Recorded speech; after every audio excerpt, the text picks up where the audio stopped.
Boa tarde a todos. Sejam bem-vindos à conferência de resultados referente ao quarto trimestre e ao ano de 2021 da 3R Petróleo. A apresentação e os comentários sobre os resultados serão apresentados pelo diretor-presidente Ricardo Savini e pelo diretor financeiro de Relações com Investidores, Rodrigo Pizarro.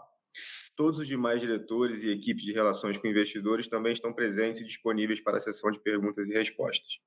Informamos que a transmissão dessa conferência será exclusivamente através de plataforma webcast, via internet, sendo conduzida em português. Adicionalmente, informamos que a transmissão desse evento na versão em inglês pode ser acessada também pelo webcast, que usa o recurso de tradução simultânea. A companhia fará uma breve apresentação dos principais destaques do trimestre e do ano, seguida de uma sessão de perguntas e respostas. As perguntas devem ser enviadas exclusivamente pelo chat da plataforma webcast. Antes de prosseguir, esclarecemos que eventuais declarações que possam ser feitas durante essa conferência, relativas às perspectivas de negócio da companhia, projeções e metas operacionais e financeiras, constituem-se em crenças e premissas da diretoria da 3R, bem como informações atualmente disponíveis para a companhia. Considerações futuras não são garantias de desempenho e envolvem riscos, incertezas e premissas. Estas se referem a eventos futuros e, portanto, dependem de circunstâncias que podem ou não ocorrer. Investidores devem compreender que condições econômicas gerais, condições da indústria e outros fatores operacionais podem afetar os resultados futuros da companhia e podem conduzir a resultados que diferem materialmente daqueles expressos em tais considerações futuras. Iniciaremos a apresentação com o diretor-presidente Ricardo Savini. Por favor, Savini, pode prosseguir. Boa tarde a todos, bem-vindos à conferência de resultados do último trimestre de 2021 e também os resultados anuais do ano de 2021 da 3R Petroleum. É um prazer recebê-los aqui. Estou aqui acompanhado do Rodrigo Pizarro, nosso diretor financeiro e de relacionamento com investidores, além de toda a diretoria da 3R, que ao final da apresentação introdutória poderá responder às perguntas que forem feitas. Bem, em 2021, a 3R Petroleum conseguiu grandes realizações, foi um ano muito positivo para a companhia. Em termos estratégicos, né, no nosso eixo de crescimento inorgânico, nós finalizamos no final do ano com assinatura, já no finzinho de janeiro desse ano, de 2022, a aquisição do polo Potiguar, um grande polo, que nós vamos falar um pouco sobre ele ao longo da apresentação, mas uma aquisição que é transformacional para a 3R Petróleo, que basicamente nos duplica em quase todos os indicadores e nos coloca como um grande player no Brasil, inclusive na América Latina. Com esse polo, nós vamos conseguir capturar muitas sinergias com já o nosso posicionamento que nós já temos lá na Bacia Potiguar, né, com os polos que nós já estamos operando, como o Polo Macau, que nós vamos falar sobre a operação desse polo, e também, que já é o segundo bullet aqui da linha estratégica, os closings que nós fizemos dos 50% de Sanhaçu, que é o maior campo de gás lá do Rio Grande do Norte, e do polo Areia Branca, né, 2 campos que adquirimos através da aquisição da Duna Energia. Esses closings aconteceram nesse último TRI, e é um evento relevante aqui dos resultados do quarto trimestre.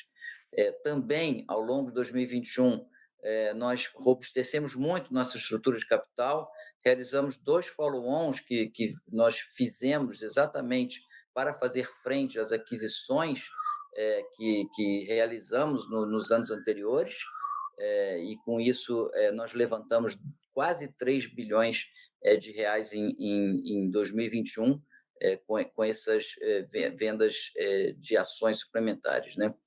Então, hoje estamos com uma forte estrutura de capital e muito preparados para fazer os pagamentos, né, dos polos que nós já compramos da Petrobras, e também, no fim do ano, no fim de dezembro, nós fizemos o pré-pagamento da única dívida relevante que nós tínhamos, que era aquela dívida de $130 milhões que constituímos para a aquisição do Polo Macau. Então, com alegria, também menciono que hoje o nosso endividamento é praticamente zero, uma alavancagem também zero, né?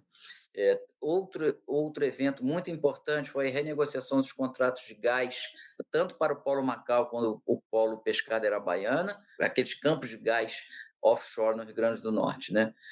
Nós fizemos uma bela negociação com aumento do valor monetizado pelas moléculas de gás junto à Petrobras, né? E, por fim, dentro desse eixo estratégico, também com muita alegria, né, recebemos a entrada da nossa ação, da 3R Petroleum, no índice do Ibovespa. É uma empresa tão nova como a nossa, a gente conseguiu isso de forma muito rápida, trazendo assim, indicando, né, a grande liquidez que nossa ação tem nesse momento, e isso a gente tem muito orgulho disso. Do ponto de vista das operações atuais, a 3R conseguiu um robusto crescimento da produção. A gente olha aqui na parte central do slide, nós aumentamos a nossa produção em 65% comparado com o mesmo período do ano passado. Saímos de pouco mais de 4 mil barris para quase 7 mil, 6.700 barris de óleo em nossos ativos. Aqui a gente está considerando os polos Macau, Rio Ventura, na Bahia, Areia Branca, como eu mencionei, e a nossa participação no polo Pescada, ainda anterior ao closing desse deal que não aconteceu ainda, né? E, então, é um forte crescimento da produção que nós tivemos. Quando a gente compara a nossa performance em cada um dos polos, também a gente observa um grande crescimento, né? Em Macau, como a gente pode ver no gráfico aqui na parte central, na parte baixa do slide, nós tivemos um aumento comparado com o ano passado de 43%. Lembrando que em Macau a gente ainda não começou, a gente vem reportando isso ao longo dos trimestres, de acordo ao que nós planejamos, nós não começamos as duas grandes estratégias de revitalização do campo, das 3 disponíveis, né? Eu vou falar das 2 que nós não fizemos ainda, que é perfurar as campanhas de perfuração em fio nos campos do Polo Macau, e também não começamos ainda a injetar grandes volumes de água em projetos de injeção, de recuperação secundária. E o que nós fizemos foi pura melhoria da eficiência operacional e aumento do número de poços em produção, né? Com uma redução significativa do downtime desses poços. E com isso, veja que a gente passou a produção do último trimestre de 2020 de 3.866 barris para 5.129 barris no último trimestre desse ano. Posso já mencionar, porque já soltamos os resultados de janeiro, né, que a gente continua a nossa curva de crescimento no Polo Macau, e sempre ressaltando, sem nenhum acidente relevante, né, nem no Polo Macau, nem em nenhuma outra operação da 3R. Também em Rio Ventura, em outra província, né, na Bacia do Recôncavo, no Polo Rio Ventura, nos 8 campos do Polo Rio Ventura, nós também tivemos um aumento que a gente assumiu em meados do ano passado, do terceiro TRI, que foi o primeiro trimestre da nossa operação, para o quarto trimestre, a gente teve um crescimento aí de 18% em tão pouco tempo, né? Aqui, idem a Macau, somente com aumento de eficiência operacional, sem ainda havermos começado a perfurar novos poços. Em termos, né, paralelo à nossa evolução, aqui ao nosso crescimento de produção de óleo, nós temos também performance financeira muito robusta. Veja que, em termos de faturamento, nós tivemos um crescimento aí, nós praticamente triplicamos o nosso faturamento do ano passado para esse ano, comparando o último trimestre de 2020 com o último trimestre de 2021, alcançando aí no trimestre passado 250 milhões de reais de faturamento. Quando a gente compara o ano completo, também é ainda mais impressionante, né? Nós tivemos um aumento aí de quase 4 vezes, né? 3,6 vezes, chegando a um faturamento fechado e já auditado do ano de 2021 de praticamente 728 milhões de reais, com os polos que nós já estamos operando, lembrando que ainda temos diversos outros polos em fase final de closing, né, dos deals. O EBITDA ajustado, né, também apresentou esse crescimento de 65%, ou seja, fechamos aí o último trimestre com mais de 83 milhões de reais de EBITDA, um crescimento muito relevante comparado com o último trimestre de 2020, e em termos de comparação anual, nós multiplicamos praticamente por 7 vezes, né, mostrando aí uma eficiência muito grande do nosso EBITDA, chegando a 356 milhões de reais de EBITDA para o ano completo de 2021. Também com muita alegria menciono os esforços que nós estamos fazendo nesse início da nossa jornada de sustentabilidade. A gente vem trabalhando muito duro no robustecimento, né, da nossa estrutura de governança. Ao longo do ano passado, nós criamos vários comitês, implementamos alguns que já estavam criados e criamos outros, né, como o comitê de auditoria, o comitê financeiro, o comitê de pessoas, né, e de compensação. Então, também trabalhamos muito forte, ainda temos muito que trabalhar na diversidade, no multiculturalismo, lembrando, né, que como eu sempre menciono, na 3R nós temos representantes de diversos países aqui da nossa região, da América Latina, né? Então vejo que nós temos aí 9% de estrangeiros na companhia e cerca de 30% de mulheres. A indústria de óleo e gás é uma indústria tradicionalmente com poucas mulheres. A gente está fazendo um esforço aqui, a gente pretende equilibrar isso cada vez mais, mas contem que esse é um esforço que a companhia vai continuar fazendo. Do ponto de vista social, fizemos muitas coisas ao longo do ano 2021. Eu vou mencionar 2 programas que a gente pouco tem falado, mas que muito nos orgulha também.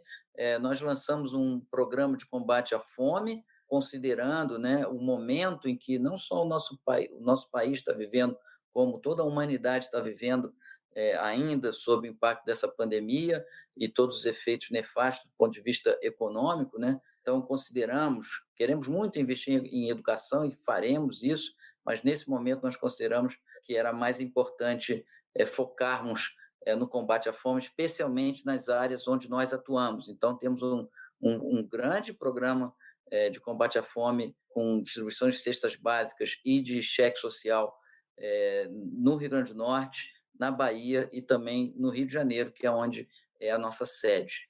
E o outro programa que eu destaco, não foi um programa, melhor dizendo, foi emergencial, que foi o apoio, né, às famílias atingidas por aquelas inundações tão drásticas no sul da Bahia. Nós recebemos um chamado do governo da Bahia, atendemos prontamente e atendemos aí cerca de 3.000 famílias atingidas por aquela grande tragédia, né? Nesses meses, né, com tantas tragédias, a gente, enfim, fizemos nosso melhor esforço no sul da Bahia. Em termos ambientais, o que nós temos aqui é a continuidade dos programas que nós já anunciamos, especialmente de redução de emissões, usando gás normalmente ventilado, historicamente nas operações terrestres. Estamos finalizando a construção da rede de captura de gás de poços, né, do entrecoluna de poços e do topo de tanques, e com esse gás nós estamos construindo a nossa infraestrutura de geração elétrica própria, que vai fazer também que a gente reduza a necessidade de utilização de gás do grid, né, reduzindo bastante o nosso OPEX lá em Macau. Esse programa está sendo construído em Macau, estamos em fase final, até maio devemos ter tudo isso funcionando. Em paralelo a essa iniciativa em geração elétrica, nós temos também a redução e o descarte de água, tanto normalmente lá na região é feito por um emissário submarino lá na região de Guamaré. Nós certamente aproveitaremos, já estamos construindo isso, aproveitaremos a água tratada e, em vez de descartá-la na natureza, aumentaremos as vazões dos nossos programas de recuperação secundária, aumentando os fatores de recuperação dos nossos reservatórios. Então, é bom para o ambiente e também bom para o aumento do fator de recuperação de nossos reservatórios. Então, esses são os 2 grandes programas que a gente está aplicando no polo em que a gente já opera há quase 2 anos, que é o Polo Macau, mas que são estratégias que a gente deve aplicar também em praticamente todos os polos que nós estamos operando ou iniciaremos brevemente a operação. Aqui no slide 5, pessoal, a gente mostra aqui um timeline, né, de todas as realizações que a 3R teve a partir do nosso IPO em novembro de 2020. Então, veja que nosso timeline está cheio de eventos, né? Nós realmente realizamos muitas coisas, que também temos muito orgulho de tudo que fizemos, né? Do ponto de vista financeiro, além do IPO, fizemos outros 2 follow-on, como eu mencionei, no finalzinho de dezembro do ano passado, nós pré-pagamos a dívida de $130 milhões que tínhamos com o Banco BTG, e a entrada das nossas ações no Ibovespa, índices muito importantes como o IBRX 100, né? Do ponto de vista de M&A, a gente está vencendo a fase de crescimento inorgânico da companhia. Claro que temos ainda vários closes para realizar, mas aí a gente plota nesse slide vários eventos, como a assinatura do Polo Recôncavo lá no final de 2020, e a partir daí assinamos o Polo Peruá, assinamos o Polo Papa-Terra, assinamos a compra junto à Petrogal dos 50% remanescentes do Campo Sanhaçu.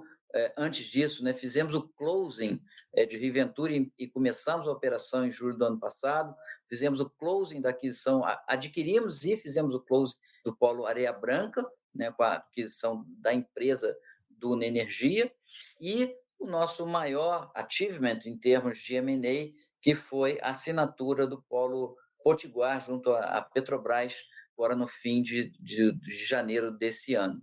Além dessas atividades de M&A, nós também conseguimos, né, aprovação de benefícios fiscais previstos, né, para a região Nordeste. Então, conseguimos o Sudene, o incentivo fiscal da Sudene para as nossas atividades de revitalização no Polo Macau, em dezembro de 2020, e já conseguimos, em dezembro desse último ano, 2021, o mesmo benefício na Bahia para o Polo Rio Ventura. E, como eu já havia mencionado, também conseguimos fechar com a Petrobras uma melhora dos nossos preços de venda de gás natural junto à Petrobras. Por fim, como eu mencionei no slide anterior, começamos a nossa jornada, né? Contratamos uma consultoria muito importante, uma marca global, para nos apoiar na nossa jornada ESG, e estamos muito felizes, trabalhando muito duro na montagem dessa visão estratégica do posicionamento da 3R nesse contexto ESG tão importante para o nosso planeta nesse momento. Bem, nesse slide a gente coloca aqui a nossa trajetória de M&A. Eu não vou repetir tudo que nós já mencionamos, né? Mas eu chamo a atenção aqui para o gráfico à esquerda, na parte baixa do slide, onde a gente coloca que a 3R é um player hoje muito experiente nesses processos de venda de ativos, nesse grande programa de desinvestimentos na Petrobras. Vejo que de 26 contratos assinados pela Petrobras nesse momento, a 3R fechou 9 deles, né? Nós assinamos 9 desses contratos. Nossos peers aqui, quem mais fechou depois de nós, fechou 3, tem um peer que fechou 2, e de resto cada empresa fechou um contrato junto com a Petrobras. Então, a gente também tem muito orgulho de ser um parceiro hoje preferencial aqui entre aspas, né, porque são todos bids competitivos, né, mas só demonstrando aqui a força da 3R como um player relevante nesse novo mercado de empresas independentes aqui no Brasil, normalmente operando campos maduros. E outra coisa muito importante, outro fator muito importante, são os múltiplos de entrada, né? Nós adquirimos de forma muito eficiente, né? Veja que nós pagamos cerca de $2,9 por barril, considerando nossas reservas certificadas, e aqui a gente até faz aqui um breakdown no offshore. Lembrem-se que nós fomos para o offshore porque vimos a possibilidade de aquisição de reservas ainda mais baratas do que nós já havíamos feito em onshore. No Polo Potiguar aí estamos aí na média de $3,5, nos polos da Bacia do Recôncavo, $4. Bem, aqui no slide 7, né, esse é uma figura que nós já mostramos muitas vezes, né, mas a gente só mostra muitas vezes porque cada vez que a gente mostra, a gente assinou um novo ativo, né, e aqui é o caso a caixinha 9 aqui ali na Bacia Potiguar, na parte alta aqui do mapa. Como eu falei, tivemos muito orgulho de assinar esse, que é o maior dos polos que adquirimos, e com isso, a produção total dos 9 polos que nós já temos em nosso portfólio é em torno de 45 mil barris para o nosso working interest, né? Então, já é uma produção relevante, cerca de 80% dessa produção de acordo com a nossa tese original, que nós sempre mencionamos, ela vem de campos onshore ou nearshore, que são aqueles campos muito próximos à costa, normalmente conectados por dutos e em plataformas automatizadas com lifting cost muito baixo, né? Então, corroborando a tese da 3R Petróleo desde o seu início. Bem, nesse slide a gente mostra, né, a gente inclui a aquisição do Polo Potiguar, que são esses campos em verde escuro, né, inclui 3 subpolos, né, o Canto do Amaro, que é o maior campo do onshore brasileiro,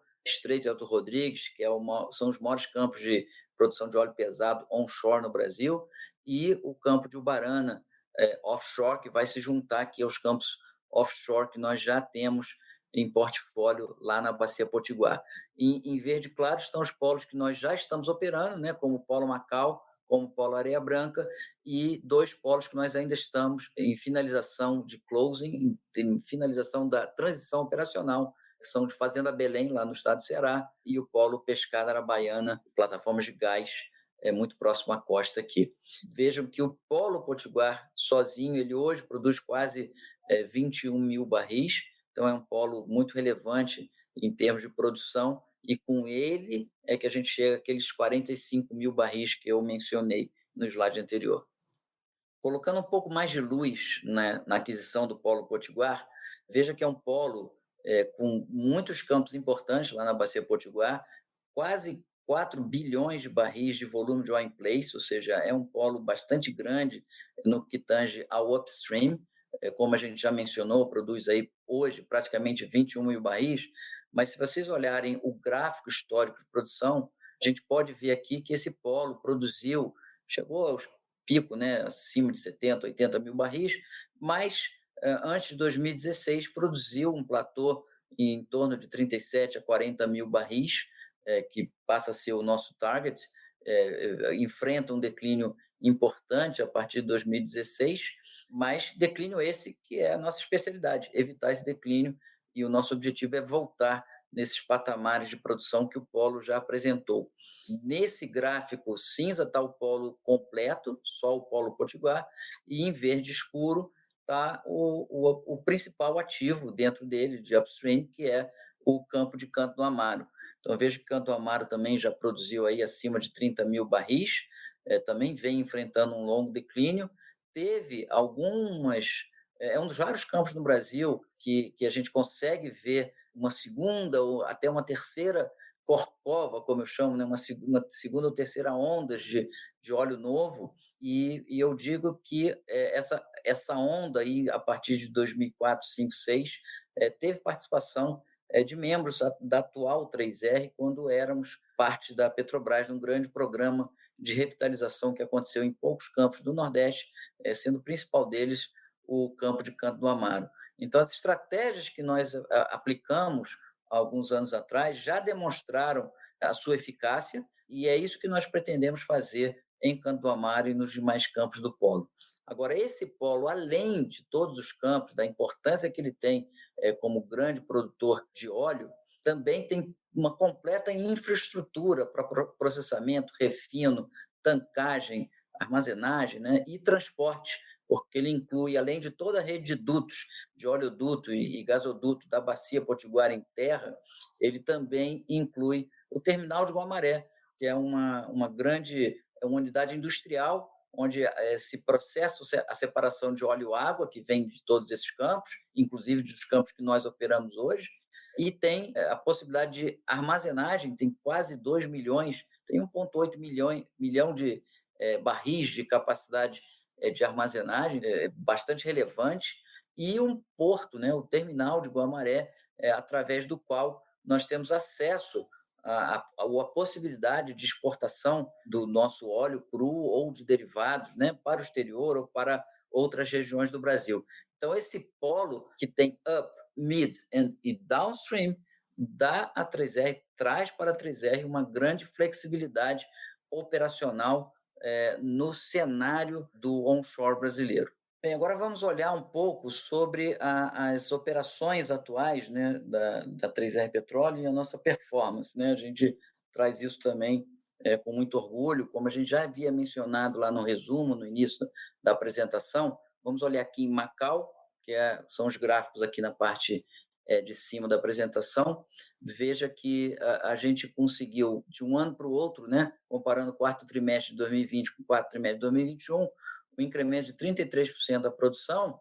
Mas quando a gente, olhando aqui o gráfico à direita, quando a gente compara, já incluindo aqui, pessoal, a nossa produção de janeiro de 22, que está fechada, já comunicada ao mercado, e comparando com a produção que nós recebemos da Petrobras, de menos de 4 mil barris, né, 3.800 barris, nós já estamos aqui nos aproximando de 6 mil barris, o que significa um incremento de quase 60% da produção em comparação ao que nós encontramos, né? Então, é um incremento muito forte, como eu já mencionei, não vou repetir, basicamente com o aumento da eficiência operacional. O que a gente tem feito em termos de CAPEX aqui são alguns workovers, usando uma sonda de workover, que significa abertura de novos reservatórios em poços existentes, né? Nós não perfuramos novos poços, que aqui, na nossa certificação de reserva, está expresso, é a grande estratégia de revitalização. Então, enfim, nós já estamos saindo de uma base muito forte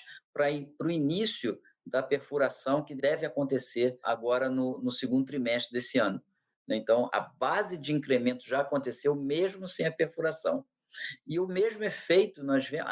não, desculpa, gente, eu ainda queria ressaltar o grande incremento de produção que aconteceu aqui no último mês, de dezembro de 2021 para janeiro de 2022. Nós tivemos um crescimento aí no Polo Macau, mês a mês, de 13%, né? Também demonstrando que a gente continua a nossa curva de crescimento, como nós sempre mencionamos, né? Também sempre faço o disclaimer, né? Não estamos dizendo que sucessivamente todos os meses subsequentes apresentarão produções superiores aos meses anteriores, mas a gente vem fazendo isso nos últimos meses e pretendemos continuar fazendo. Olhando agora a performance do Polo Rio, o Rio Ventura, veja que a gente teve um crescimento a gente fechamos 2 trimestres operando, nada mais, né? Mas conseguimos um crescimento de 18%, que eu já havia mencionado, mas quando a gente compara a produção do mês de janeiro de 22 com o último mês produzido pela Petrobras, nós tivemos também um crescimento muito importante em tão pouco tempo, né? De 22%. Lá na Bacia do Recôncavo, nesse polo Rio Ventura, que inclui lá o campo de Água Grande, onde a gente vem concentrando os esforços. Então, finalizando, nós estamos muito felizes aqui com a nossa performance operacional, os custos se mantêm controlados e acidentalidade nenhuma, né? Então, são operações muito seguras e muito eficientes, como a gente sempre disse que ia ter, e eu com muito orgulho digo que estamos apresentando resultados muito robustos. E com isso eu passo a palavra aqui para o nosso diretor financeiro e de relacionamento com investidores, o Rodrigo Pizarro. Por favor, Rodrigo. Obrigado, Savini. Boa tarde a todos. Sou Rodrigo Pizarro, diretor de RI e financeiro da 3R. Sobre o slide 11, apresentamos a produção total dos ativos em operação pela 3R. Atingimos cerca de 8 mil barris, considerando a participação da 3R nos ativos mencionados, Macau, Pescada, Rio Ventura e Duna, uma produção bastante relevante quando comparado com a evolução da companhia e com o mesmo trimestre do ano anterior. No slide seguinte, apresentamos a distribuição da produção por ativo do nosso portfólio. Com o Polo Potiguar, atingimos 45 mil barris por dia, referente à nossa participação sobre os ativos, sendo 78% de produção oriunda de ativos onshore e de águas ultra-rasas.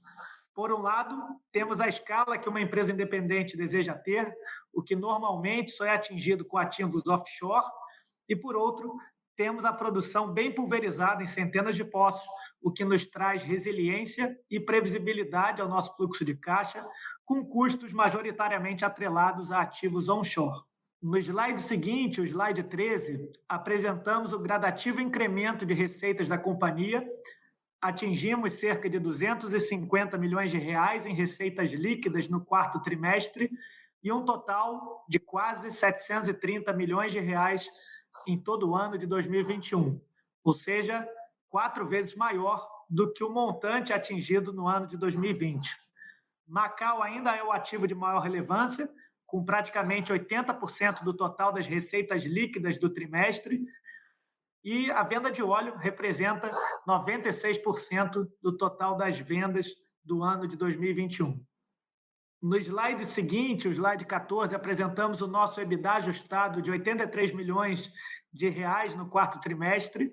Se nós desconsiderarmos o pagamento de bonificação e as despesas e custos atrelados aos ativos ainda em transição, este montante atingiria mais de 150 milhões de reais. Se avaliarmos o EBITDA ajustado do ano de 2021, atingimos 357 milhões de reais, com uma margem bem positiva de aproximadamente 50%, mesmo carregando despesas e custos dos ativos em transição e sem considerar as suas respectivas receitas. No slide 15, apresentamos o nosso lifting cost. Permanecemos tendo um custo de extração extremamente positivo, posicionando a companhia entre as mais eficientes do mundo. Em 2021, tivemos uma média de $8,1 por barril de óleo equivalente, mesmo considerando o gradativo incremento dos custos de energia, outras pressões inflacionárias e a entrada de recentes ativos com maior custo de extração, que ainda estão nas etapas iniciais do processo de revitalização. Macau, que é o polo bem próximo ao campo de Canto do Amaro, o maior campo que compõe o polo Potiguar, permanece com uma altíssima eficiência, um lifting cost de $7,3 por barril de óleo equivalente no quarto trimestre. Em termos de CAPEX, a companhia gradativamente vem aumentando sua capacidade de investimento em intervenções em poços, instrumentação e controle dos campos e capacidade de tratamento de fluidos.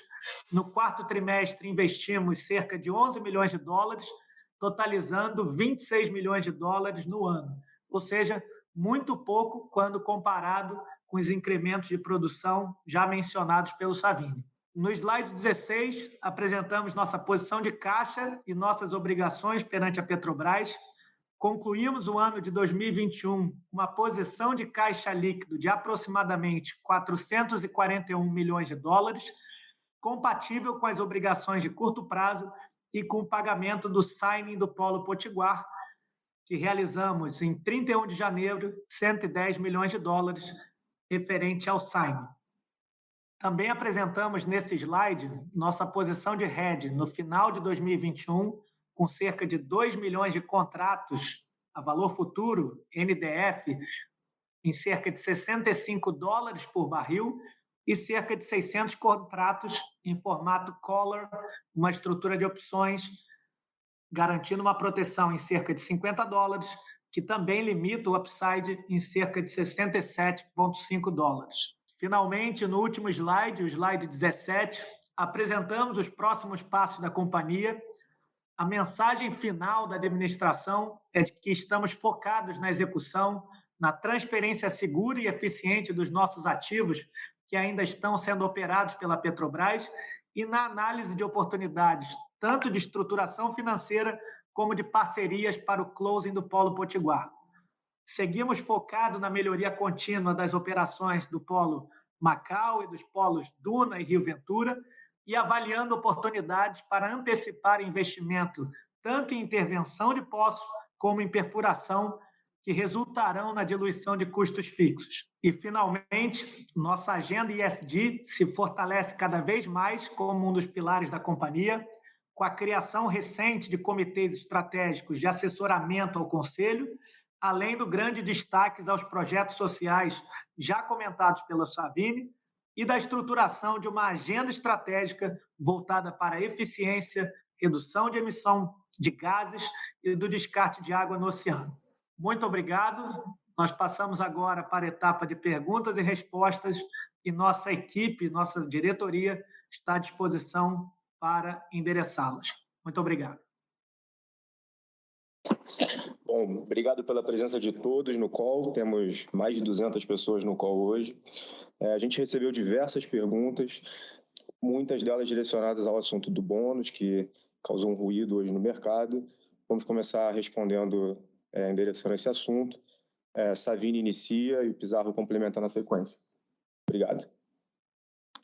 Obrigado, Godoy. Bem, boa tarde a todos aqui ao vivo agora. Falando um pouquinho sobre o bônus, né? O bônus, várias coisas que eu queria dizer aqui, talvez a gente tenha que fazer uma estratégia de comunicação um pouco mais transparente, mas já começando por esse ponto, né? A nossa decisão na 3R é sermos o mais transparente possível. Então, não somente incluímos o pagamento de bônus no realizado do ano de 2021, também temos incluído no nosso orçamento um programa de bônus para o ano de 2022, e a gente prefere dar visibilidade disso ao mercado do que misturar o programa de bônus, como normalmente as empresas fazem, dentro de outras rúbricas, né? Então, aqui nós decidimos dar um disclosure completo sobre o nosso programa de bônus, que, no meu entender, é um programa que alinha a força de trabalho à nossa base de acionistas. Pela reação do mercado hoje, até acho peculiar, acho curioso essa reação como se fosse algo desalinhado. Eu queria mencionar algumas coisas. Primeiro, é isso, né? Nós tínhamos isso aprovado na nossa gestão, tínhamos aprovado no nosso conselho e foi aprovado em Assembleia de Acionistas o pagamento do bônus associado ao ano de 2021, basicamente atrelado à performance da companhia, que, como nós vimos ao longo da apresentação e a gente veio mostrando ao longo dos sucessivos trimestres, a performance da companhia foi, no meu entender, pelo menos, espetacular. Foi uma performance muito, muito forte, numa empresa ainda em fase de estruturação, mas exatamente porque o mercado é um novo mercado de M&A, né?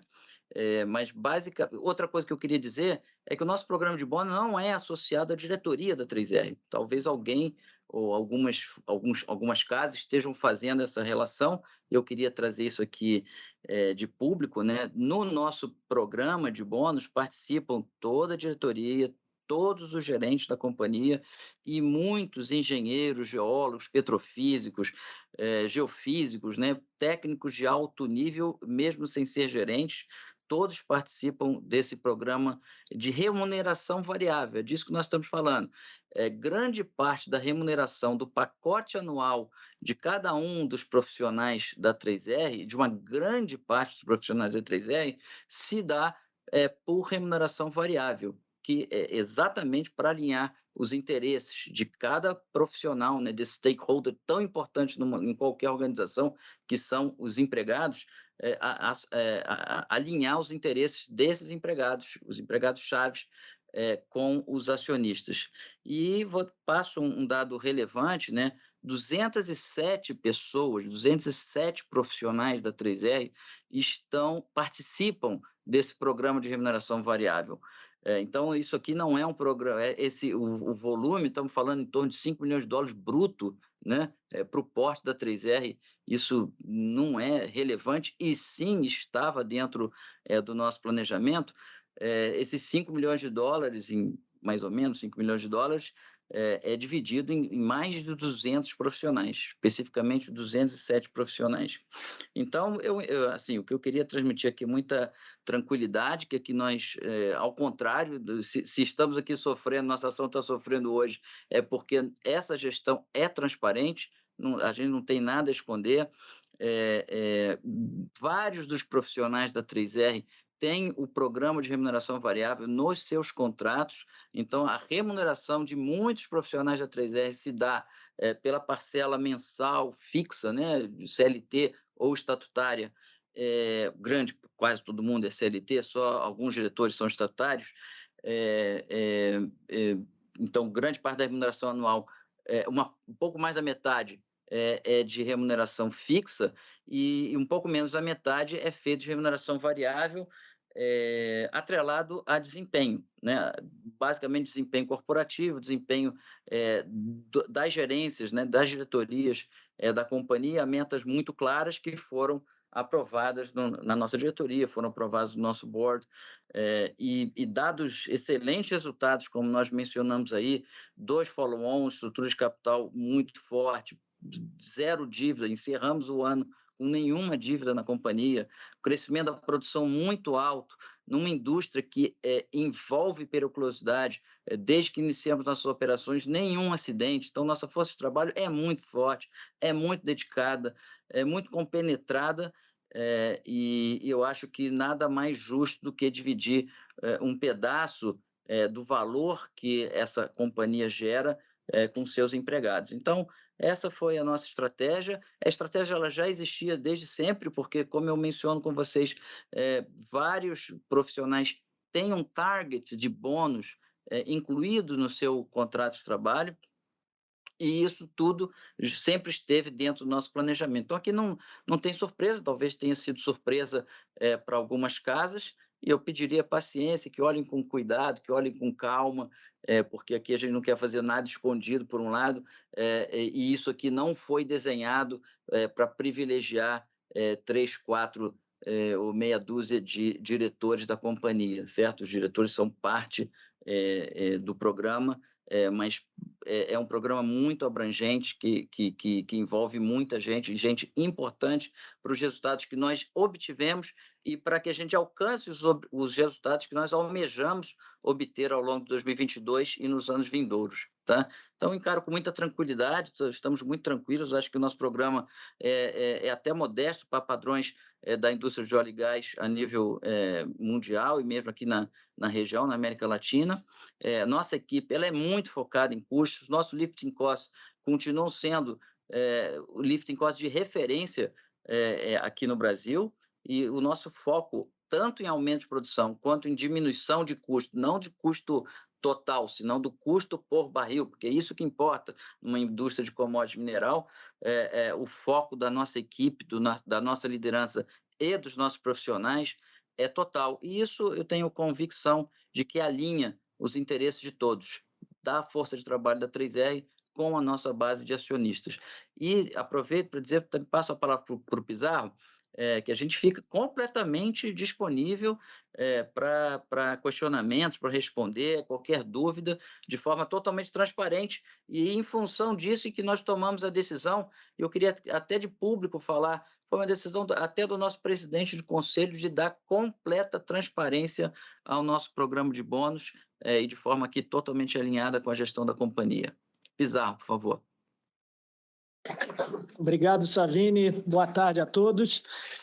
Só vou dar alguns dados aqui, de modo geral, para o mercado. Como o Savini bem mencionou, foram 207 profissionais e membros da administração contemplados no pacote de incentivo de 2021. Uma parte importante desse pacote de incentivo está atrelado a um modelo de phantom share, ou seja, não é exatamente um pacote de bônus puro e simples, é um pacote de bônus que também está associado ao valor da ação. E, claro, se a gente olhar no horizonte de 2 anos, a companhia saiu de um IPO a R$ 21,00 e com o valor da ação substancialmente superior nos meses recentes e nos meses anteriores à aprovação final do tamanho total desse pacote de incentivo. Gostaria de dizer aqui que tivemos aqui compromissos da administração e dos gerentes e de toda a equipe, de toda a força de trabalho no cumprimento de metas operacionais, estratégicas. Para dar alguns exemplos, em termos de produção, tivemos um incremento da produção de óleo no Polo Macau em mais de 60% até dezembro do ano passado, e esse incremento perdura ao longo desse ano, como já comentado pelo Savini. Tivemos a execução de um plano de CAPEX extremamente eficiente. Se a gente fizer cálculo aqui, trouxer quanto a companhia investiu em workovers, que está muito transparente também no nosso resultado, no nosso release, e dividir pela reserva que foi adicionada por essas atividades, a gente traz aqui menos de $5 por barril de reserva que foi construída por atividades extremamente eficientes, né? Então, também em CAPEX, a companhia teve um desempenho, eu diria, extraordinário, ainda sem perfurar, que é a estratégia que nós estamos construindo para os demais polos, e inclusive para o Polo Macau ainda esse ano. Do valor total de bônus que está explícito nos nossos documentos, a gente tem cerca de R$ 23 milhões de valor bruto, incluindo IR, que foi pago aos administradores e aos profissionais da companhia, sendo um valor líquido, se a gente tirar o IR dessa conta, de cerca de 17 milhões de reais. Desse valor líquido, cerca de 7 milhões de reais, um pouco mais do que isso, 7,1 milhões de reais, foi o que foi distribuído e pago aos executivos da 3R Holding, da 3R, dos estatutários da companhia, incluindo os administradores, tanto executivos quanto conselheiros. Ou seja, não é um volume absurdo, não é um volume fora da realidade. É claro que a gente tem diversas formas de analisar os montantes que foram pagos. Se nós avaliarmos o montante puro e simples e comparar com o EBITDA da companhia esse ano, claro, a gente chega à conclusão, sim, que foi um valor relevante, expressivo. Porém, se nós compararmos com o que essa companhia vem construindo em termos de capacidade de EBITDA, aquisições estratégicas que vão levar a companhia até o final do ano, na nossa visão, acima de 25 mil barris de óleo equivalente, sendo a maior parte em óleo, né, como a gente mencionou, mais de 90% das nossas receitas vem do óleo, ou seja, com cerca de 20 mil barris de óleo e mais cerca de 6 mil barris de óleo equivalente em gás, a gente atinge até o final do ano uma capacidade expressiva de geração de EBITDA. E a nossa meta é que nós tenhamos, até o final do ano, um G&A por barril de óleo equivalente abaixo de $4 por barril, o que é compatível com empresas onshore da América Latina e do mundo como um todo, que variam entre $3 e $5. Eu sempre comentei isso, né, que empresas onshore tendem a ter o G&A por barril ligeiramente acima de empresas que têm volume de produção expressivo em offshore. Por que isso? Naturalmente, nossas equipes precisam ser altamente capacitados, o número de geólogos, geofísicos, engenheiros, como o Savini bem mencionou, para fazer a avaliação de dezenas de campos de petróleo que foram adquiridos é relevante e diferente do que já foi até dito no mercado por um dos nossos peers, a gente não sai perfurando sem avaliar. A gente tem um caminho estratégico muito relevante até construir o nosso plano de CAPEX e ter sucesso nas operações como a gente vem tendo. E, finalmente, eu acho que vale a pena também destacar que, além de métricas operacionais que foram contempladas no ano de 2021, nós tivemos um caminho estratégico em aquisições muito relevante. A aquisição do Polo Potiguar, que culminou com a assinatura em janeiro desse ano, mas que já estava 100% negociada em 2021, trouxe para a companhia um ativo com capacidade de pelo menos dobrar a produção de óleo, pelo menos dobrar a capacidade de geração de EBITDA e com um múltiplo extremamente atrativo. Basta a gente comparar a aquisição do Polo Potiguar por cerca de 1,4 bi de dólares com a aquisição do Polo Norte Capixaba ou do Polo Carmópolis, que traz um volume de produção infinitamente inferior quando comparado com o valor que está sendo pago nessas transações. Além do que, no Polo Potiguar, a gente tem todo o mid e downstream que não existe em outro polo, ou seja, esse também é um ativo relevante em mid e downstream, com alta capacidade de estocagem e alta capacidade de exportação. Para finalizar, já tocando um pouco em outro aspecto, a companhia passa a ter, com o Polo Potiguar, uma capacidade de exportação muito relevante. Mais de 80% do óleo que está sendo produzido hoje pelos campos que fazem parte do portfólio da 3R, eles passam a ser exportável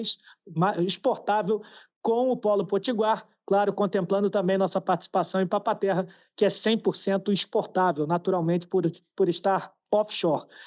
Dito isso, a gente vai passar para outras perguntas e respostas, mas a gente está, como sempre, 100% aberto e transparente para qualquer pergunta relacionada ao tema bônus também. Aproveitando uma pergunta sobre lifting cost, eu não vou fazer leitura aqui de perguntas diretas, porque a gente tem aqui um volume muito grande, a gente vai tentar endereçar mais de uma resposta, mais de uma pergunta na mesma resposta. Se a gente avaliar o nosso lifting cost da companhia e o lifting cost de Macau, a gente tem uma eficiência muito grande quando comparado com outros ativos que estão em estágios de produção muito mais avançados do que o caso da 3R. Lembrando que a gente está fazendo um processo de aquisição e de transferência de ativo simultâneo de diversos ativos e que a gente sempre recebe, como também já mencionei, e Savini também, em diversas outras situações, com um backlog de atividades operacionais que não eram feitas pelo antigo operador. Ou seja, no momento em que a gente assume um campo, ele está no seu limite inferior de produção em relação ao nosso plano e a gente está com incremento de despesas operacionais para fazer aquilo que não foi feito pelo antigo operador.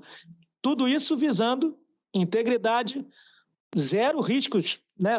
Buscando o risco zero, né? Ou seja, tentando mitigar ao máximo qualquer problema ambiental ou qualquer problema de acidente aos nossos profissionais e aos nossos prestadores de serviço e, naturalmente, a gente, ao assumir esses outros ativos, eles vêm com um lifting cost mais alto.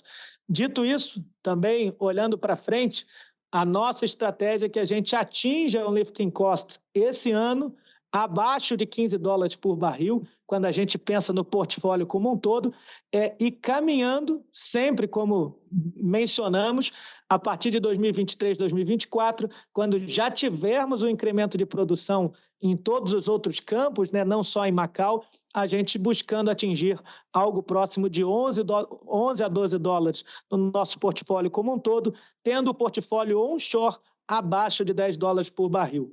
Então, isso também é algo que a gente gosta sempre de reforçar. A gente, obviamente, como todo mercado, a gente sofre pressões inflacionárias, sobretudo pressões relacionadas ao custo da energia, que rapidamente será resolvido, principalmente em Macau, com a concretização da nossa planta de gas to wire, né? Ou seja, a gente já contratou, a gente já obteve as licenças ambientais, a gente até colocou uma pequena foto no nosso release, a gente, numa próxima apresentação institucional da companhia, a gente vai trazer outras fotos, o sistema já está em fase de montagem final e vai seguir para comissionamento ainda esse semestre, com capacidade para gerar energia para até 70%, 80% de todo o nosso consumo no Polo Macau, podendo atingir mais de 100% de capacidade instalada até o final do ano.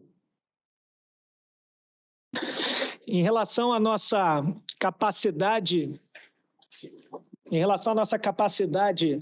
de estruturação financeira para aquisição do Polo Potiguar, a gente também não pode deixar de lembrar que para qualquer aquisição, ainda mais relevante como a do Polo Potiguar, a gente sempre avalia a estrutura ótima de aquisição em termos de dívida e equity que a gente pretende trazer para a aquisição de cada um dos ativos. Se nós avaliarmos a aquisição de todos os ativos prévios ao Polo Potiguar, entendemos que temos 100% da estruturação financeira concluída.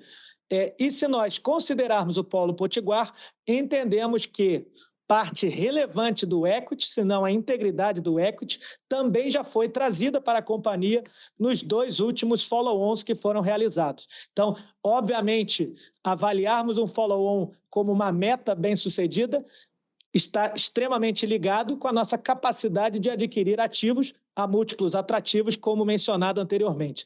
Para o Polo Potiguar, estamos avaliando oportunidades de financiamento e avaliando oportunidades de parceria. Não tivemos nenhum banco mandatado, não tivemos nenhum escritório jurídico contratado e, portanto, ainda não informaremos ao mercado pelos próximos dias sobre esse processo de estruturação financeira. Tão logo isso seja decidido e formalizado internamente, traremos ao mercado nossa expectativa de estruturação financeira, que vem sendo discutida com bancos de primeira linha de forma bastante intensa. Passando aqui para o Maurício Diniz, nosso diretor operacional offshore, que vai responder sobre o ativo de Papa-Terra. Vamos falar um pouquinho aqui como é que estão as nossas ações para poder entrada de Papa-Terra. Um dos principais contratos que a gente tem para fazer é o contrato de operação e manutenção. A gente está na reta final de negociação desse contrato com algumas empresas. E esse contrato, brevemente, a gente deve assiná-lo para poder começar o treinamento da equipe o mais rápido possível, em acordo com a Petrobras. Outros 2 contratos importantes é de apoio marítimo e contrato também de apoio de transporte aéreo. Esses contratos já estão na rua para poder tomada de preços e a gente brevemente, então, deve tratar esses contratos, deve assinar esses contratos. Como outras ações importantes, tem a parte de licenciamento, que a gente já deu entrada em parte dos documentos, nos órgãos devidos, e a gente então está aguardando algumas respostas dos órgãos devidos. Ou seja, não tem nada hoje em Papa-Terra que seja uma dificuldade, uma limitação para a nossa tomada aí, para a gente prosseguir aí no closing de Papa-Terra. Além disso, a gente está acompanhando a operação junto com a Petrobras e acompanhando já e estando por dentro de tudo que está acontecendo em termos operacionais, e a gente entende que vai ser uma passagem sem muito estresse, sem muito problema. Pizarro, eu vou mencionar aqui sobre os demais. Desculpa, eu vou mencionar aqui sobre os demais closings, aproveitar esse ponto. Nós estamos muito próximos de ir para closing em 2 ativos, o Polo Recôncavo, na Bahia, e o Polo Fazenda Belém, lá no Ceará. Precisamos ainda de algumas aprovações da ANP que estão acontecendo, inclusive uma hoje mesmo. Então, nas próximas poucas semanas, a gente praticamente já não tem nenhum óbice para prosseguirmos para o closing desses 2 ativos. Nos ativos offshore, Peruá, a gente ainda está esperando uma resposta do IBAMA e baseado nessa resposta que foi prometida, inclusive, para o Diniz, para o fim dessa semana, que está se aproximando, entendo, a gente também deve avançar a nossa previsão para fim de março, termos o closing em Peruá. E Pescada, que a gente já mencionou, acho que no último call de resultados, foi o ativo que o IBAMA despriorizou e assim que terminar Peruá, ele volta à análise de Pescada lá no Rio Grande do Norte, por isso nossa expectativa é ter esse closing lá para abril desse ano, porque o trabalho técnico no IBAMA está bem avançado lá com relação ao Polo Pescada, mas eles precisam terminar primeiro Peruá para depois finalizarem a análise de Pescada. Então, bem, essa é uma notícia, né? Nos próximos dias devemos ir para o closing, especialmente do Polo Recôncavo, que é um grande polo em termos de produção e reservas. Pegando aqui uma pergunta do próprio André Ribeiro, Brasil Capital, sobre os custos de transição. André, obrigado pela pergunta. Acho que esse é um aspecto importante que a gente precisa ter em mente aqui no status em que a companhia está, né? Como o Savini acabou de mencionar, nós estamos muito próximos de 2 closings, ou seja, a gente precisa estar com a equipe 100% preparada, a gente precisa estar com o nosso DNA atrelado ao ativo também 100% preparado, porque a qualquer momento a gente pode ter a aprovação final da ANP e ou do órgão ambiental para assumir essas 2 operações. Então, para esses ativos que não são os ativos offshore, a gente já está 100% preparado.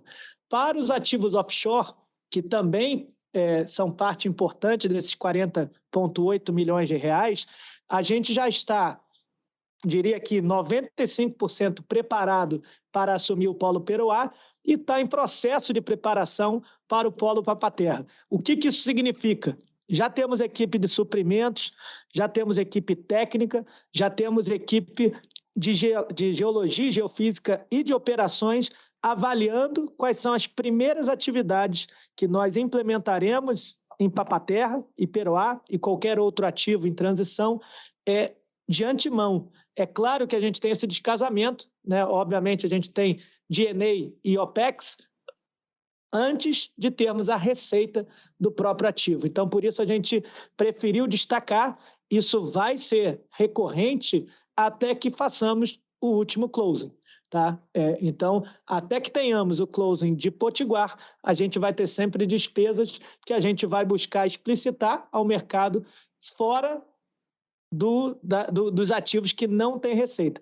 Por outro lado, também vale lembrar, e a gente também deixou isso claro no nosso release, que a gente tem cerca de 18 milhões de dólares estimados pela companhia em geração de caixa ao longo só de 2021 para aqueles ativos em que o cash flow do período de transição vai ser abatido de parcelas futuras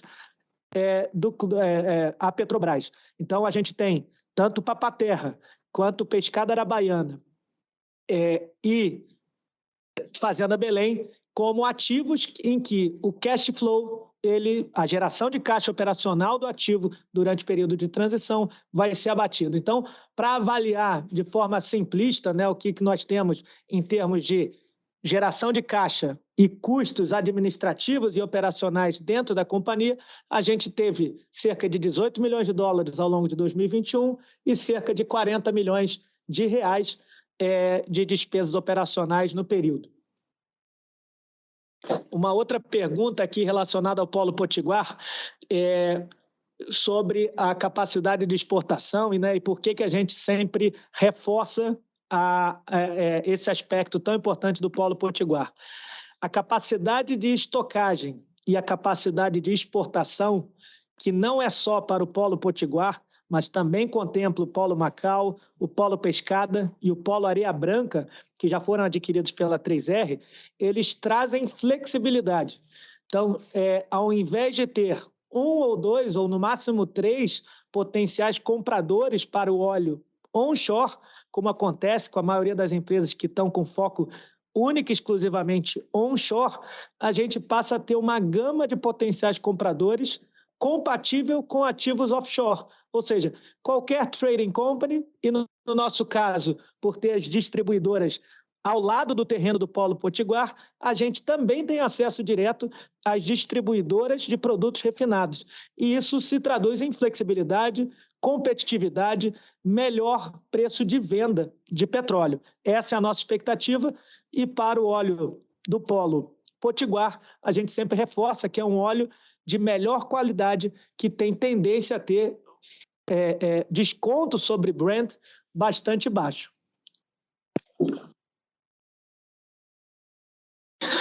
Tivemos uma pergunta aqui sobre a devolução de um bloco na Bacia Potiguar.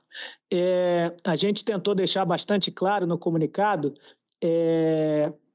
que a devolução desse ativo nada tem a ver com a aquisição do Polo Potiguar e que esse bloco, na verdade, foi adquirido pela antiga administração da empresa Ouro Preto Óleo e Gás, que era uma empresa que tinha outro foco, que não era o foco da 3R. E esse ativo, tanto esse quanto outros ativos que foram adquiridos pelas antigas administrações, foram avaliados. Alguns deles nós enxergamos como potencial, como é o caso, por exemplo, de Camarão, que tem potencial de produção, tem potencial de reserva, principalmente de gás, no mercado de gás cada vez melhor.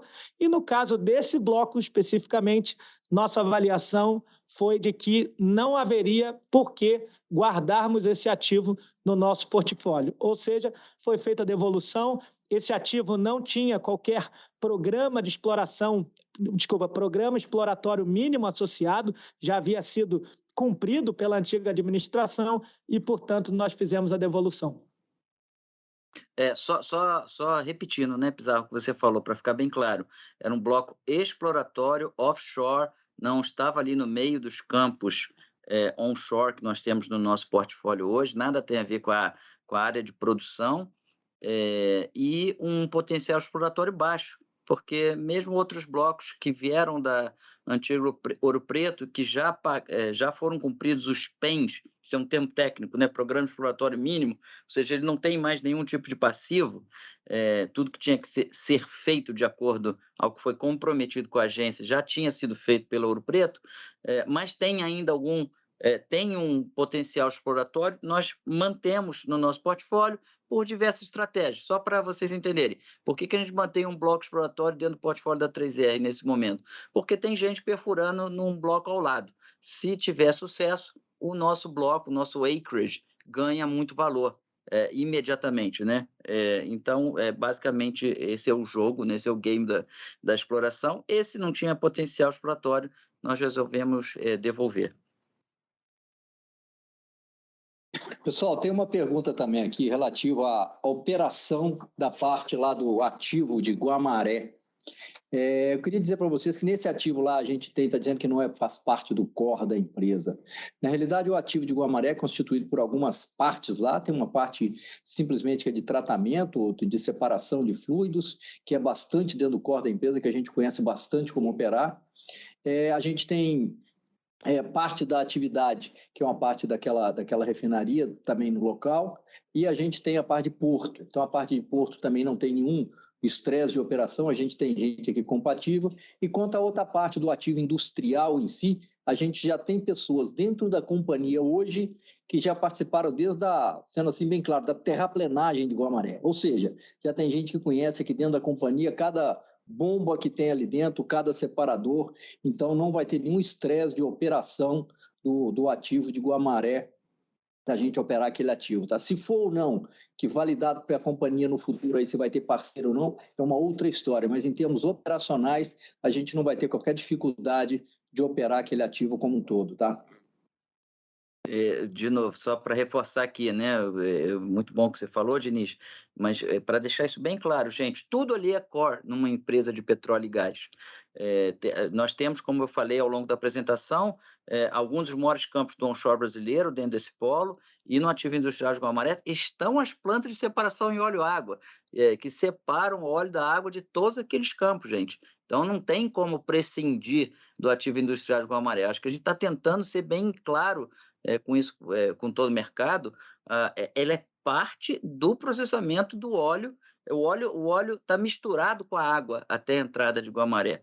Então, a gente não pode se desfazer de Guamaré. O que nós mantemos é a nossa opcionalidade de trazer ou um operador, um parceiro operador, ou um sócio nos processos de mid downstream. E isso a gente vai analisar com calma. Nós já pagamos pelo polo, nós não precisamos de sócios para fazer o signing desse deal, e nós vamos avaliar do ponto de vista estratégico se nos convém ter algum nível de sociedade em todo o polo ou no ativo industrial de Guamaré ou não, né, que depende aí da nossa capacidade de levantamento dessa dívida. Como o Pizarro muito bem mencionou, o ativo industrial de Guamaré nos dá uma flexibilidade muito grande e deixa a 3R completamente dependente de qualquer outro player, que deve ser algo que uma empresa de petróleo tem vontade de ter, né? Essa independência e essa flexibilidade. E nós temos essa vontade de ter. Não à toa, nós participamos ativamente desse bid na Petrobras, né? Sempre foi nosso sonho de consumo, né, Pizarro? Número 1, o Polo Potiguar. E adquirimos por um valor bastante baixo, especialmente considerando os níveis de Brent que nós temos hoje, né? Com certeza, Savini.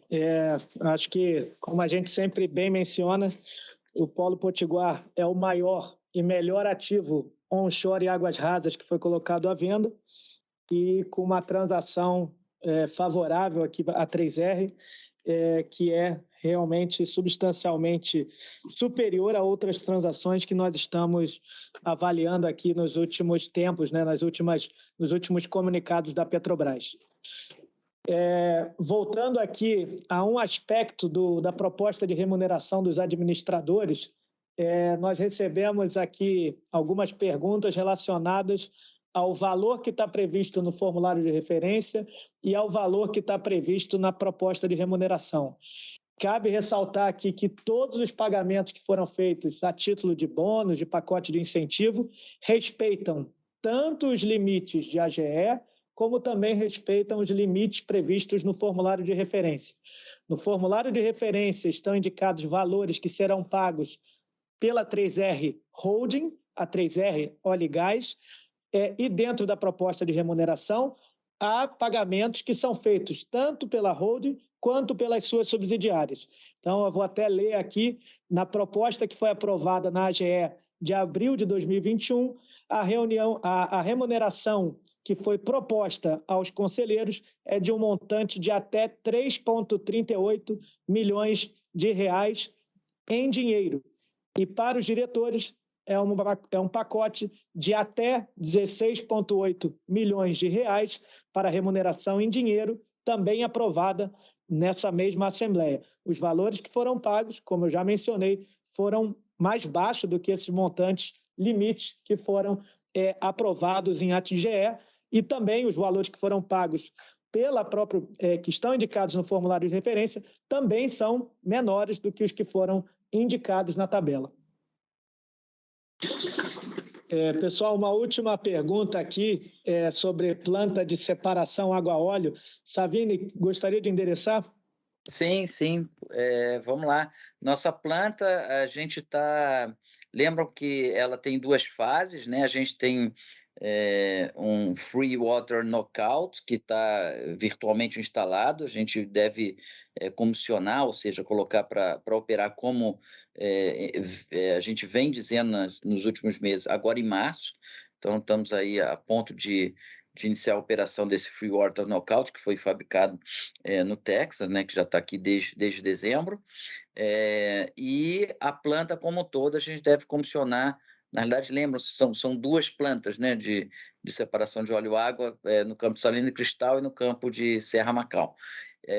E elas serão comissionadas de acordo ao previsto em maio, incluindo os medidores fiscais, né, que eram um dos gargalos do ponto de vista fabril, afetados aí pela pandemia ao longo do ano passado, mas que a gente já tinha reprogramado e estamos de acordo a nossa programação. Em maio, a gente deve comissionar. Dito isso, é importante dizer que a nossa produção em Macau está bastante bem, o resultado dos nossos workovers, né? A abertura de novos reservatórios em poços existentes tem tido um resultado excepcional. A equipe aqui do diretor Pedro Grijalva, né? Diretor operacional onshore, e do diretor Jorge Lorenzon, nosso diretor técnico em desenvolvimento da produção, tem feito um trabalho muito forte, colocando produção fresh, né, no óleo novo, num campo com décadas de operação, e por isso que a gente praticamente estamos aí a caminho de duplicar a produção que nós encontramos em Macau, mesmo sem ter perfurado nenhum poço, né? A gente deve aproveito para enfim, dar outra notícia, que a gente deve começar a perfuração nos polos do Rio Grande do Norte agora no segundo semestre. Estamos trabalhando com muito afinco aqui na cadeia de supply chain, né, na cadeia de suprimentos, para trazer as sondas necessárias para perfurarmos. Já está tudo muito bem encaminhado, muito bem visualizado. A gente deve começar a perfuração no segundo semestre, tanto no polo Areia Branca, né, que a gente assumiu a operação no último TRI do ano passado, quanto no polo Macau.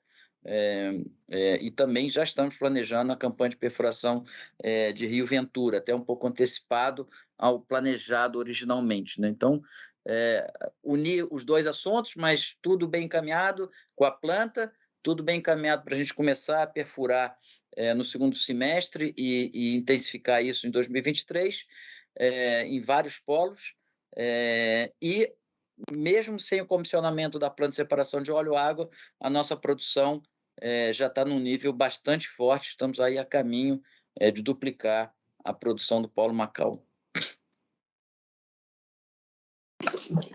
Pessoal, para encerrar aqui a etapa de perguntas e respostas, a gente gostaria de reforçar, primeiro, como o Savini iniciou, a nossa abertura aqui para quaisquer interações com o mercado. Nós estamos disponíveis para esclarecer qualquer outra pergunta que venha a surgir, claro, com as informações que a gente pode apresentar ao mercado. Nós estamos trabalhando junto com o nosso comitê de pessoas, né, Comitê de Recursos Humanos, que foi recentemente criado exatamente na criação e na estruturação de todas as metas atreladas ao pacote de remuneração de 2022. Naturalmente, o que nós teremos como parâmetros, valor da ação, lifting cost, custos, despesas administrativas, CAPEX que foi implementado, obviamente, EBITDA como um parâmetro também do Brent. Claro que se o Brent aumentar, o EBITDA também tem que aumentar. Margem EBITDA e o próprio G&A, que eu já comentei, né, as próprias despesas administrativas, tendo um target máximo aqui de $4 por barril de óleo equivalente, isso em dezembro de 2022, anualizando a produção de dezembro. Ou seja, são metas bastante agressivas que nós estamos trabalhando forte, como trabalhamos em 2021, para alcançá-las, e isso vai ser, né, eu acho que ficou claro aqui para toda a administração da companhia que o mercado, para que tenha um conforto ainda maior em qualquer eventual pagamento futuro de bônus, que as metas estejam muito transparentes, que o valor máximo esteja 100% apresentado. A gente teve a intenção de fazer isso em 2021 e agora em 2022, ainda nas próximas semanas, a gente pretende trazer isso de forma 100% estruturada e transparente ao mercado, atrelando a pacotes de Phantom Share, como eu mencionei, que tem aspectos de valor da ação e também parâmetros operacionais e financeiros da companhia. Tá? Então, muito obrigado pela presença de todos. Savini, se quiser passar uma mensagem final, agradeço aqui em nome dos outros diretores que nos acompanham aqui na sala. Não, obrigado, Pizarro. Rapidamente, só para encerrar, obrigado pela atenção. Como o Pizarro mencionou, estamos aí 100% disponíveis, mas só mencionar aqui que a gente vai continuar nosso trabalho. Estou aqui acompanhando, realmente a queda da nossa ação hoje é impressionante, eu fico surpreso com a reação de algumas casas a um programa que deveria ser visto como algo que alinha o management, mas aqui não é só o management, é a força de trabalho da 3R aos seus acionistas. Eu fico surpreso, eu sou sincero que eu fico surpreso, mas independente disso, independente do valor da nossa ação, nós vamos continuar trabalhando com enorme segurança, com enorme eficiência operacional, aumentando nossa produção como a gente está fazendo o que a gente realmente ama fazer, independente das casas que decidem vender a qualquer momento a ação da nossa companhia. É óbvio que aqui estamos todos em defesa do valor da nossa ação e vamos continuar fazendo, mas também respeitando todos os stakeholders, e acionistas é um deles, força de trabalho é outra, né? Então, muito obrigado e continuaremos aí com muito afinco, com muita força, aumentando produção com baixo custo, como a gente sempre mencionou, e de forma segura. Muito obrigado, pessoal.